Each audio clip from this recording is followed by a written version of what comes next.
가정에서 태어난 한 젊은이가 어느 날 부흥회를 갔다가 예수님을 영접하고 그 신학교에 가서 목사가 되었습니다. 그 젊은이가 목사가 된 후에는 내가 가족들을 전도하는 것이 제일 먼저 할 일이라 생각하고 어머니를 전도하기로 마음 먹었습니다. 어머니를 전도하는 일은 어렵지 않게 이루어졌습니다. 어머니께서는 내 아들이 이제 목사가 되었으니 나도 믿음을 가져야 되겠다 하는 마음을 진작부터 가지고 계셨다는 것입니다. 아들 목사에게 나도 이제부터 믿는 사람이 되겠다고 결심하신 후에는 주일 예배는 물론 새벽 기도도 또 성경 공부 시간도 모든 교회 행사에 빠짐없이 참석하는 모범을 보여주셨다는 것입니다. 그 어머니가 이제 연세가 높으셔서 하나님의 부르심을 받게 되었을 때였습니다. 아들 목사를 불러놓고 유언을 남깁니다. 근데 그 유언이 이 목사님이 평생 잊지 못할 말씀이었다고 합니다. 그 유언의 내용은 너무도 간단했습니다. 자신의 아들을 부르면서 아무개 목사, 예수를 잘 믿으세요. 그리고 돌아가셨다는 겁니다. 처음에는 굉장히 놀랐습니다. 아니 내가 목사이고 내가 또 우리 어머니를 전도한 사람이고 지금까지 수십 년 목회온 사람인데 어떻게 나에게 예수 잘 믿으시라고 마지막 유언을 남기고 그렇게 돌아가셨을까 하는 것입니다. 장례를 치르고 이 목사님도 은퇴할 때가 되었을 때 가서야 어머니의 그 유언이 얼마나 귀한 것인가 하는 것을 마음에 깨달았다는 것입니다. 저는 그 목사님의 고백을 들으면서 스스로에게 물어봤습니다. 나는 과연 예수를 잘 믿는 목사로 살아왔는가 하고 물어보니 주님 그렇습니다라고 당당하게 대답하기 너무 부족한 것이 많다고 하는 생각이 들었습니다. 예수님을 잘 믿는다는 것도 나의 의지와 나의 노력과 나로서만은 가능하지 않다는 사실들을 나이가 들어서 많이 깨닫습니다. 성령께서 나와 함께하지 않으신다면 우리 믿음도 한순간에 사라질 수 있다는 사실을 다시 말씀드리면 우리에게 믿음을 주신 분도 하나님이시라는 사실을 더 깊이 깨닫는 것이 얼마나 귀한 것인가 하는 것을 알게 되었습니다. 우리 모두는 누군가 우리의 삶의 마지막이 되어가는 그 순간에 내가 원하든 원하지 아니하든 주님을 만나게 될 것입니다. 주인 우리의 생명의 주이시기 때문에 그렇습니다. 그때는 우리의 모든 삶에 대한 결산을 가지고 주님 앞에 나아가야 됩니다. 지금까지 내가 살아왔던 모든 삶의 이력들이 다 쌓여서 주님 앞에 낱낱이 공개될 것입니다. 이 만남이 그리스도를 믿음으로 산 사람에게는 축복이 되지만 그렇지 못한 사람들에게는 진노가 임할 수 있는 그러한 때가 될 수 있다라는 것입니다. 우리 모두가 우리의 생이 영원하지 아니하며 하나님을 만날 때가 있다는 것을 모르는 사람은 거의 없을 것입니다. 아니 믿지 않는 사람들도 자신의 생명이 영원하지 않다는 것은 압니다.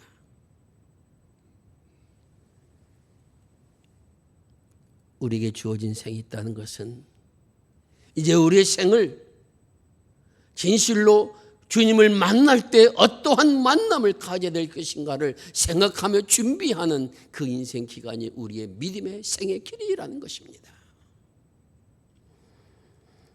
머리로는 이해하지만은 세상 살다 보니까 그런 것처럼 생각하지 못하고 세상에서 원하는 것만을 추구하며 살아갔던 우리의 모습들을 우리는 자주 발견하게 됩니다. 그러나 믿음의 사람들이 한시도 잊지 말아야 되는 것이 있습니다. 하나님께서 내게 생명을 허락하셔서 이 땅에 살게 하여 주신 것은 이 땅에서만이 아니라 영혼을 준비하는 하나님의 사람을 부르시고 인도하셨다는 것을 기억하라는 것입니다. 에베소서 1장 4절 5절에 주님은 이렇게 말씀하십니다. 그 창세전에 그리스도 안에서 우리를 택하사 우리로 사랑 안에서 그 앞에 거룩하고 흠이 없게 하시려고 그의 기쁘신 뜻대로 우리를 예정하사 예수 그리스도로 말미암아 자기의 아들들이 되게 하셨으니, 이렇게 말씀하십니다. 그래 가신 이유는 그의 영광을 찬송하게 하려 함이니라 분명하게 말씀하여 주고 계십니다. 우리 믿는 사람들은 하나님 앞에서 택함을 받은 사람들인 것이며 그리스도 말미암아 하나님의 아들로 불림받은 사람으로 알며 그 길을 걸어가는 사람이 되라라는 것입니다. 하나님 앞에 설 때 거룩하고 흠이 없는 사람이 되게 하기 위하여서 우리 그렇게 불러 세워 주셨다는 것입니다. 오늘 베드로 사도는 본문 말씀 속에서 이런 그리스도인을 다른 사람으로 또한 다르게 표현하고 있습니다. 그리스도인은 이것을 바라보는 사람이라고 표현하고 있습니다. 이것을 바라본다, 이것은 무엇입니까? 새 하늘과 새 땅을 바라보는 사람이라는 것입니다. 믿는 사람은 새 하늘과 새 땅을 바라보는 사람이라 말씀하여 주고 계십니다. 새 하늘과 새 땅을 바라본다라고 하는 것은 나중에 들어갈 그런 하나님의 나라를 바라본다는 것만이 아니라 그 나라가 내게 주어질 것이기에 이 땅에서 어떻게 살 것인가를 결단하며 살아가는 하나님의 사람이 된다라는 것입니다.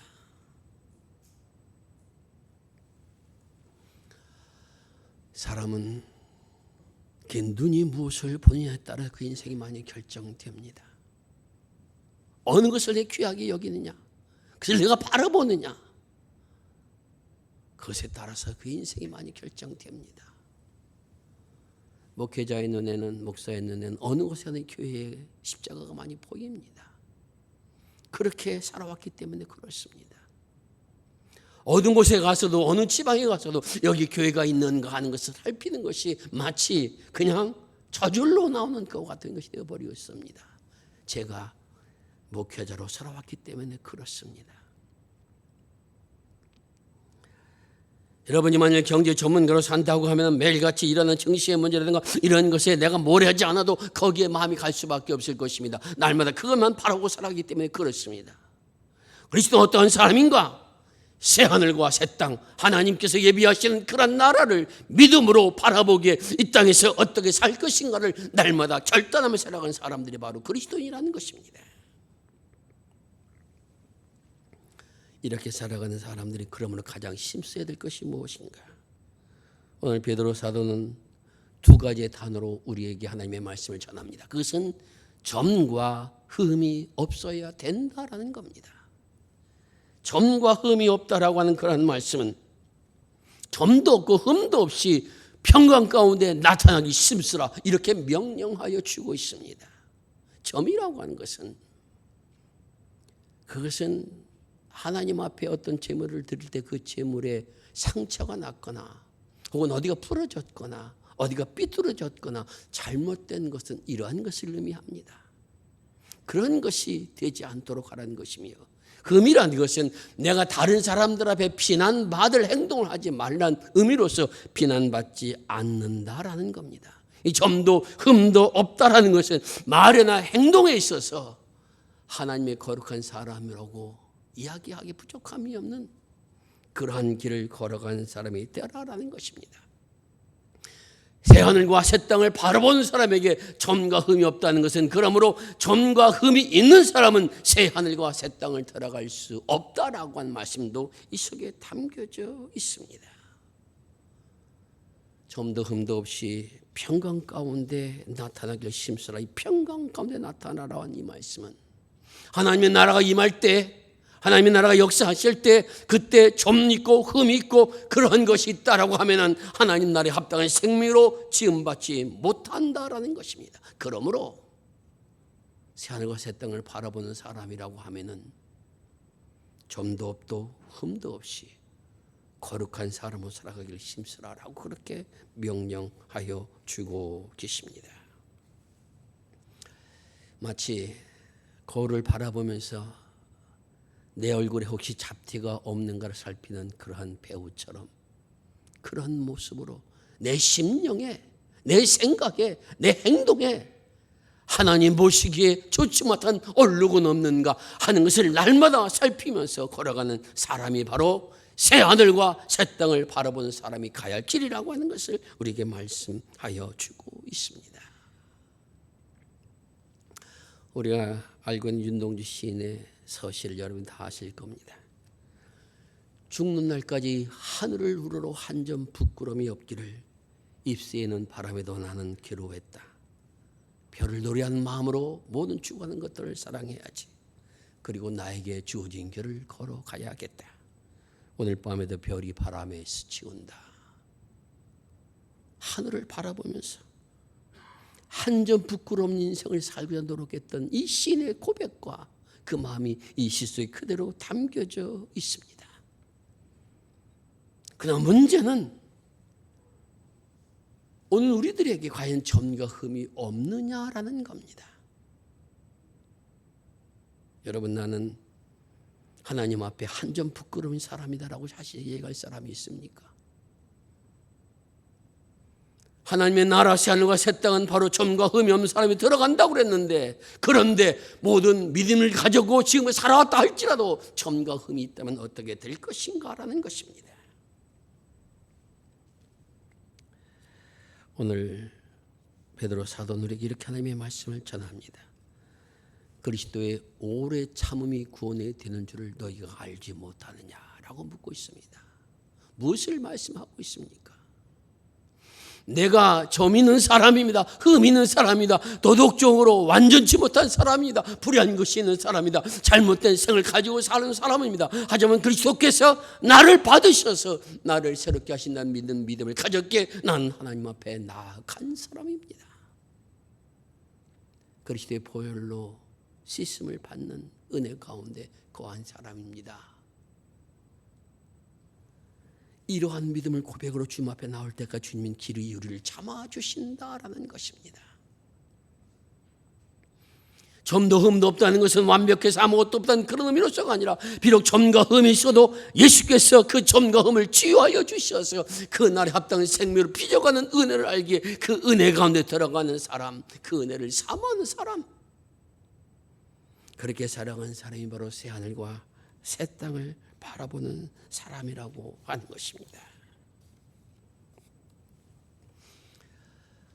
점과 흠, 다시 한번 거룩하게 되는 길은 우리 홀로 되는 것이 아닙니다. 아무리 내가 수도하고 노력한다고 되는 것이 아닙니다. 내 가슴을 친다고 되는 것이 아닙니다. 나를 내 스스로 괴롭게 한다고 되는 것이 아닙니다. 이것은 우리가 할 수 없는 것이기에 성령께서 우리를 새롭게 하여 주셔서 십자가의 화목제물 되셔서 우리를 그런 자리에 세워주셨습니다. 이 은혜를 아는 자는. 그러니 내 마음대로 살아가겠다 결심할 수 없다는 겁니다. 그렇게 행동할 수 없다는 겁니다. 주께서 나를 위해 피 흘리신 그 피의 역사가 얼마나 귀한 것인가를 아는데 그것을 헛되지 않게 하기 위하여 나는 새하늘과 새 땅을 바라보는 사람으로서 어떻게 살아갈 것을 결단하며 살아가는 믿음의 사람으로 세워져 간 것, 이것이 우리가 걸어갈 믿음의 길이라고 하는 것을 주인 우리에게 말씀하여 주고 계십니다. 어떻게 그리스도의 사랑과 그리스도의 용서가 우리에게 임하는가? 성경에 수많은 사람들이 주님을 찾아왔을 때 용서받았던 사람들이 많이 있습니다. 그들 모두가 다 용서받았던 이유는 무엇입니까? 내 자신의 부족한 걸 하나님 앞에 고백하고 그럼에도 불구하고 주님의 은혜를 사모한 자에게 주께서 용서를 베풀어 주신 것입니다. 나는 하나님 앞에 일주일에 2번씩 금식하며 하나님 앞에 11조를 드리며 나는 율법을 다 외우며 하는 그것이 되는 것이 아니라 주여 나는 죄인으로서이다. 나를 긍휼히 여겨 주소서. 우리 스스로가 나 자신을 점도 흠도 없이 만들 수 없다는 것을 알기에 성령의 도우심을 간구한 사람, 그런 씨름의 과정을 통해서 사람이 할 수 없다는 걸 깨달은 사람, 그러기에 더욱 주님을 사모하는 사람, 주님의 역사를, 성령의 도움을 사모하는 사람, 이런 사람들이 하나님의 역사가 임하여 진다라고 하는 것을 주님 우리에게 말씀하여 주고 계십니다.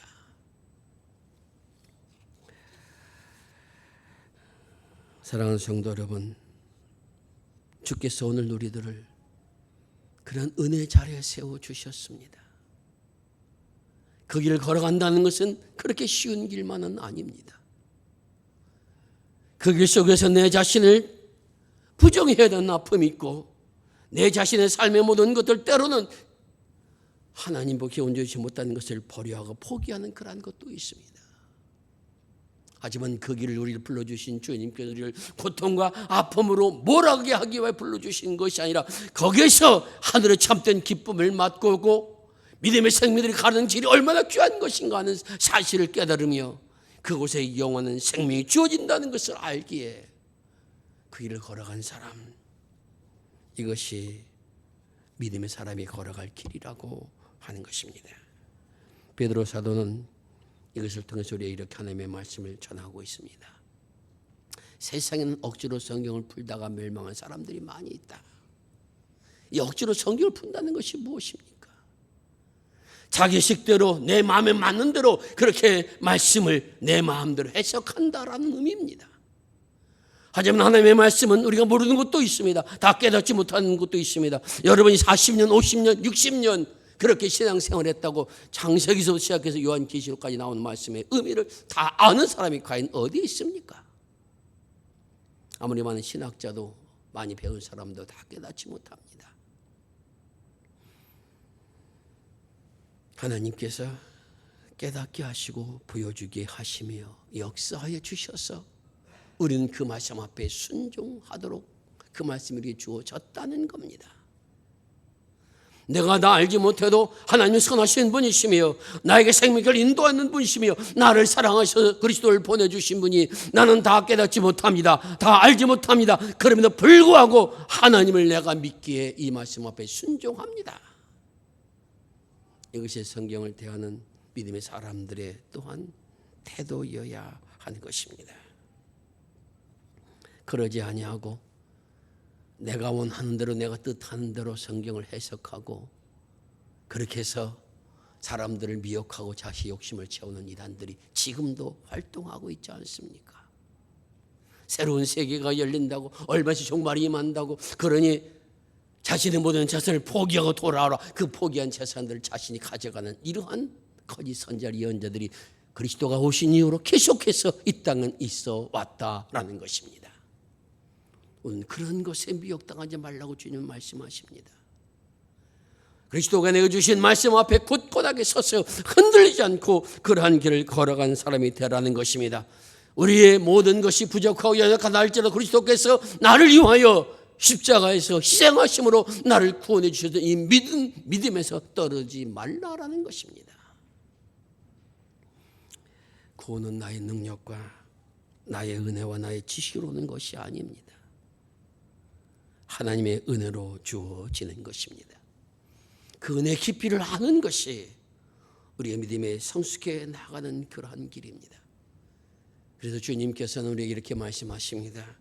예수 그리스도의 은혜와 지식을 아는 데서 자라나라. 그렇게 말씀하십니다. 이제 그 나를 바라보면서 심수해야 될 것이 바로 그리스도를 아는 은혜와 또한 그리스도를 아는 지식이 자라는 믿음의 사람이 되라라는 것입니다. 여러분, 하나님의 은혜가 어떻게 여러분 안에서 자라납니까? 어떻게 하나님의 은혜가 자라납니까? 하나님의 은혜가 자란다는 것은 내 삶에 임했던 이런 모든 일들이 그냥 주어진 것이 아니라 하나님의 사랑의 능력이요, 하나님의 역사요, 하나님의 성령의 은혜이며 하나님의 말씀이었다는 것을 깨닫는 그런 자리가 바로 그런 은혜가 자라난 자리입니다. 나는 내 힘으로 이것을 해왔고 내 능력으로 이렇게 살아왔습니다. 아니, 그 사람이 살았던 능력과 노력을 무시하는 것이 아닙니다. 하지만 가만히 짚어보니 그 노력을 하기까지 도와준 사람들이 있습니다.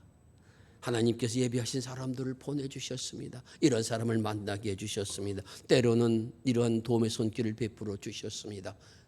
내 인생길에 주님 나와 함께 하심을 바라보는 것이 더 깊어지는 것, 이것이 바로 그 은혜를 더 깊게 만들어가는 자라나는 과정이라는 겁니다. 믿음으로 성장해 나갔다는 것은 그 은혜를 아는 것이 점점 더 커지는 것을 말합니다. 그 은혜를 아는 것이 점점 더 많아지는 것을 말합니다. 그저 입술로 하나님의 은혜입니다, 은혜입니다 하는 그것이 아니라 내 믿음 속에서 진실로 은혜가 얼마나 귀한 것인가 하는 것. 나 같은 사람이 그래도 하나님의 말씀을 증거할 수 있음에, 주의 메시지에 나올 수 있음에, 하나님 앞에 헌신할 수 있음에, 주의 이름으로 내 인생 대접할 수 있음에, 그리고 하나님의 복음의 능력을 전할 수 있음에 나는 감사합니다, 하나님의 은혜가 내게 많습니다라고 고백하는 것. 이것이 바로 은혜가 자라난다는 의미입니다. 또한 그리스도를 아는 지식에 자라나라, 그렇게 말씀하고 있습니다. 아는 것 힘이라는 말도 있고 지피지기면 백전백승이라는 말도 있습니다. 아는 것만큼 이길 수 있다는 겁니다. 여러분이 그리스도를 어떻게 알아갑니까? 물론 말씀을 배우고 성경 공부를 통해서 어떤 지식적인 습득할 수가 있을 것입니다. 하지만 그리스도를 아는 것은 그런 습득으로만 되는 것이 아닙니다. 내 경험을 통해서 예수께서 하신 말씀이 진리요 생명이라고 하는 사실을 경험하는 것은 무엇 때문에 이루어집니까? 하나님의 말씀 그대로 실천함을 통해서 이루어져 나아가는 것입니다. 기도하라 말씀하셨으니 나는 기도하는 자가 되는 겁니다. 말씀을 읽고 묵상하는 자가 됐으니 말씀을 읽고 묵상하는 자가 되라는 겁니다. 주님께서 오늘 이렇게 마음을 쓰라고 말씀했으니 내 마음이 아무리 좋지 못해도 나는 그 말씀에 따라서 선한 마음으로 살아가고자 노력하는 것. 거기서 성령께서 어떻게 역사하시는 것을 알게 됩니다. 그리스도가 왜 이 말씀을 주셨는가 하는 것을 알게 됩니다. 여러분이 결혼해서 살아간 남편을 지금 30년 40년 살았다고 하는데, 혹은 아내를 다 한다고 생각하십니까? 나는 내 남편 다 한다, 그렇게 말하는 아내는 약간 모자란 사람입니다. 그렇게 말하는 남편도 마찬가지입니다. 왜냐?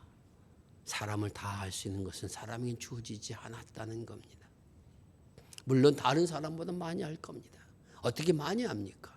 같이 먹고 같이 자고 같이 행동하고 그러다 보니까 알게 됩니다. 아, 이 사람이 무엇을 좋아하는구나, 어떤 음식을 좋아하는구나, 이럴 땐 화를 내는구나, 이런 것들을 살면서 배워나가는 겁니다.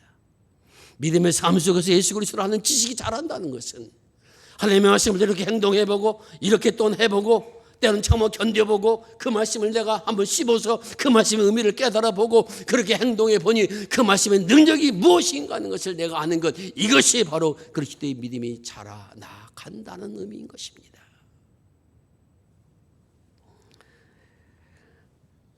사랑하는 성도 여러분, 새 하늘과 새 땅을 바라보는 그리스도인은 전과 흠도 없이 하나님 앞에 서야 됩니다. 우리는 전과 흠이 많은 사람입니다. 이런 우리들 성령께서 역사해 주셔서 그리스도의 피로 새롭게 만들어 주셨습니다. 그리고 이제는 그 나라에 합당한 생명으로 나와 함께 걸어가자 주님께 지금도 우리와 함께하여 주고 계십니다. 하나님의 말씀을 의지하여 세상적인 가치와 세상적인 기준을 버리고 하나님의 말씀의 가치를 내 삶 속에 받아들이며 살고자 노력하고 노력해도 안 되고 쓰러졌을 때 주님, 내가 말씀대로 살려 노력했지만은 내 힘으로 되지 않아 주의 이름을 부릅니다. 성령이여 나와 함께하여 주셔서 이 말씀을 살아내게 하옵소서. 이러한 결단과 이러한 고백과 부르짖음이 우리 안에 있을 때 진정 새 하늘과 새 땅을 바라보며 영광 드리는 그런 자리에 우리 모두가 세워지리라 믿습니다. 여러분, 30년, 40년, 50년, 60년 그리스도를 믿어서 그 마지막 종착지에 다다랐을 때 내가 걸어온 길이 진정 생명의 길이다, 그것을 바라보는 자의 기쁨이 얼마나 큰 것인가를 그때는 분명하게 깨닫게 될 것입니다. 보게 될 것입니다. 그러나 그 길은 아무렇게나 살아가는 사람이 주어지는 것은 아닙니다. 주님과 더불어 믿음으로 선한 싸움을 싸워나가는 그러한 자기주의는 멸류가 아닌 것입니다. 저는 예수님 믿는 것은 결코 쉬운 일이 아니다라고 생각을 합니다. 하지만 그것을 쉽게 하시는 것은 성령께서 우리와 함께 하셔서 그 일을 도와주시기 때문에 가능한 것입니다. 주님께서는 하고자 하는 자에게 베풀어 주시는 분이십니다. 주님께서는 구하는 자에게 주시는 분이십니다. 주님께서는 우리에게 그것을 약속하여 주셨습니다. 점도 흠도 없이 내가 너희를 하나님 앞에 서게 하리라. 나와 함께 내가 가르친 말씀과 함께 이 길을 걸어간 그러한 믿음의 사람이 되어져라. 시시때때로 내가 너희 피를 채울 것이며 너를 깨닫게 할 것이며 인생길에서 하나하나 경험하게 함을 통하여 그날을 3원 16으로 내가 만들어 가리라. 주님 말씀하여 주고 계십니다. 이 약속의 말씀을 믿고 부족하고 연약해도 하나님 말씀 앞에 붙어있는 그러한 지체로 살아갈 수 있는 우리 모두가 될 수 있기를 바랍니다. 새 하늘과 새 땅의 역사가 눈에 보여질 그날까지 잘 달려가 주를 맞이하는 축복된 성도가 되시기를 주의 이름으로 축원을 드립니다. 기도하겠습니다. 아버지 하나님 감사합니다. 저희를 권하해 주셔서 하나님의 생명이 되게 하여 주시고 거룩하고 흠이 없는 하나님의 나라에 들어갈 수 있는 흰옷을 입혀주신 것 감사를 드립니다. 이제 하나님 능력 가운데 그 길 걸어가는 생명들로 더욱 깊이 쏘고자 합니다. 하나님의 은혜를 하는 하나님의 지식이 점점 더 날로 커지게 하여 주옵시고 말씀의 순종을 통해서 하나님의 비밀을 아는 은혜가 더 크게 임할 수 있도록 역사하여 주시옵소서. 그러함으로 아버지 하나님의 거룩한 백성으로 살게 하여 주옵시고 이 땅 위에 하나님의 거룩한 빛들로 드러나는 아름다운 인생들 살아갈 수 있도록 우리 모든 성도들을 축복하여 주시옵소서. 우리 구주 예수 그리스도의 이름을 지하여 기도드리옵나이다. 아멘.